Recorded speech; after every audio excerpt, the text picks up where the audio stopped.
Hello, YouTube, and welcome back to Tango Reads Books. Like, comment, subscribe, all the other good YouTube stuff.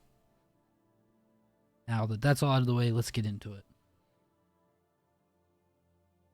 On Oblivion by Maureen Zinnes, as orated by Tango Kilo. On Oblivion by Maureen Zinnes. It is improper, however customary, to refer to the denizens of the dimension of Oblivion as demons. This practice probably dates to the Alessian doctrines of the First Era prophet Maruk, which rather amusingly forbade traffic with demons, and then neglected to explain what daemons were. It is most probable that daemon is a misspelling or etymological rendition of Daedra, the old elven word for those strange, powerful creatures of uncertain motivation who hail from the dimension of Oblivion. Daedra is actually the plural form, the singular is Daedroth. In a later tract by King Hael the Pious of Skyrim, almost 1,000 years after the publication of the original doctrines, the evil machinations of his political enemies are compared to the wickedness of the demons of Oblivion.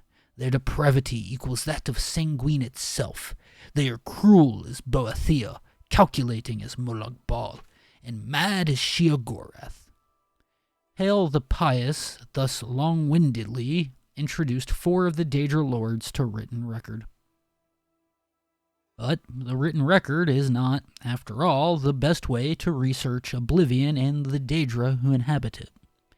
Those who traffic with demons seldom wish it to be a matter of public account. Nevertheless, scattered throughout the literature of the First Era are diaries, journals, notices for witch burnings, and guides for Daedra slayers. These I have used as my primary source material. They are at least as trustworthy as the Daedra lords I have actually summoned and spoken with at length. Apparently, Oblivion is a place composed of many lands, thus the many names for which Oblivion is synonymous. Cold Harbor, Quagmire, Moonshadow, etc.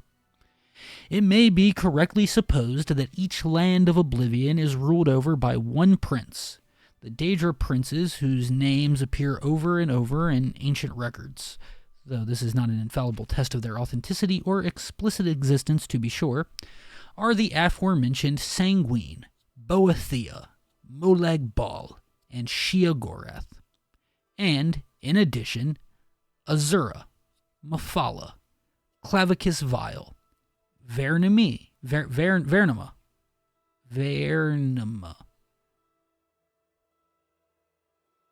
Malakath, Hormeus, or Hermaeus, or Hormeis, or Herma. There seems to be no one accepted spelling.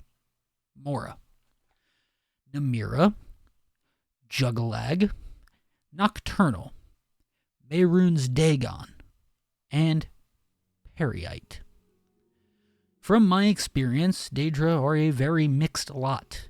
It is almost impossible to categorize them as a whole except for their immense power and penchant for extremism.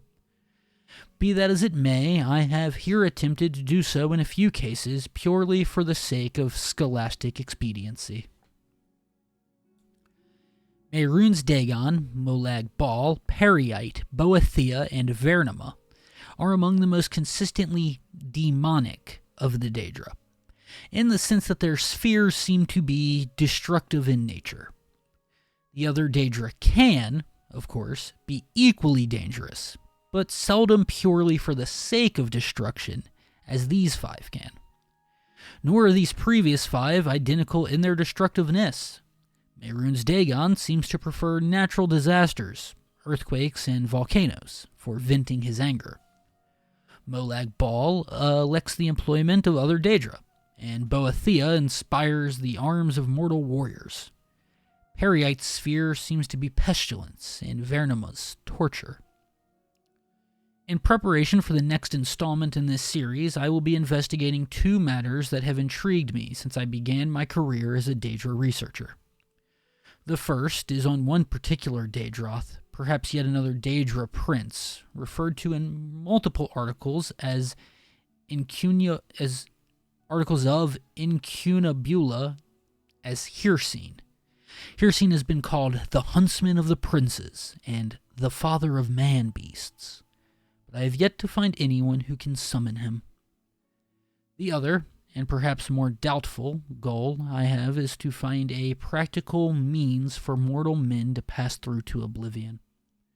It has always been my philosophy that we need only fear that which we do not understand, and with that thought in mind, I ever pursue my objective.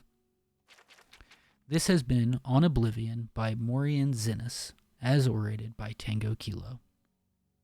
If you enjoyed this, like this video, subscribe to this channel, and comment down below. And with all that said, until next time, YouTube, I love you, and bye-bye.